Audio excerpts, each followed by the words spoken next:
धर्म के संस्थापक गौतम बुद्ध का जन्म 563 बीसी में हुआ।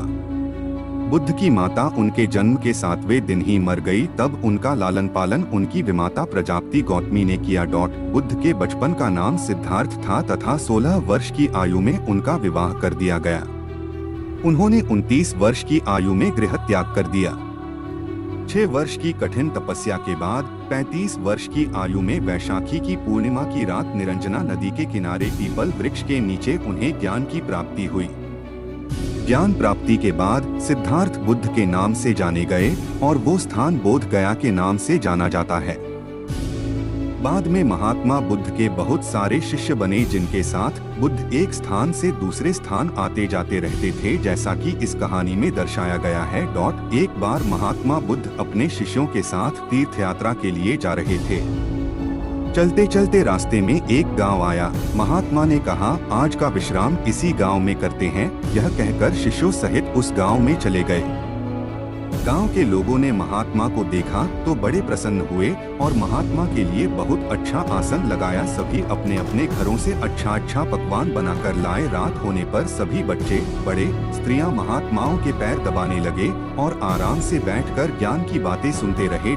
सुबह हुई तो महात्मा बुद्ध ने गाँव वालों से कहा, अच्छा अब हम चलते हैं, आप सभी हम जाने की अनुमति दे। गाँव वालों ने कहा, महाराज एक दिन तो और रुकिए। लेकिन महात्मा ने कहा, नहीं बच्चों, अब हम जाते हैं, कभी फिर आएंगे।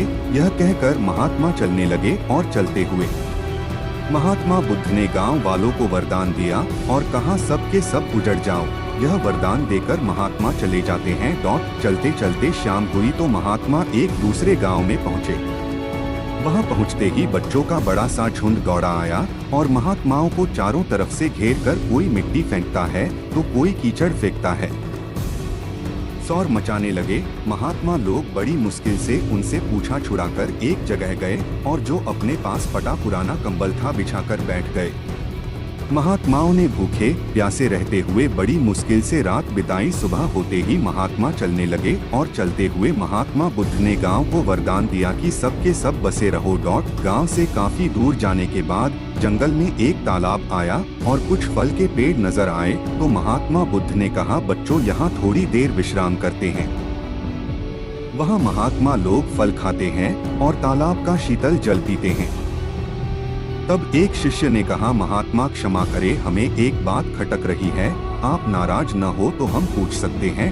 तब महात्मा बुद्ध ने कहा, बोलो बच्चों, क्या जानना चाहते हो? शिष्य ने कहा, महात्मा जिस गांव में हमारी अच्छी सेवा हुई वहां के कितने अच्छे लोग थे, उन लोगों को तो आपने वरदान दिया कि उजड़ जाओ, और जिस गांव में हमारा अपमान हुआ उन लोगों को आपने वरदान दिया कि बसे रहो। ऐसा क्यों महाराज? तब महात्मा बोले, देखो बच्चों, पहले गांव में कितने अच्छे विचारों के आदमी थे।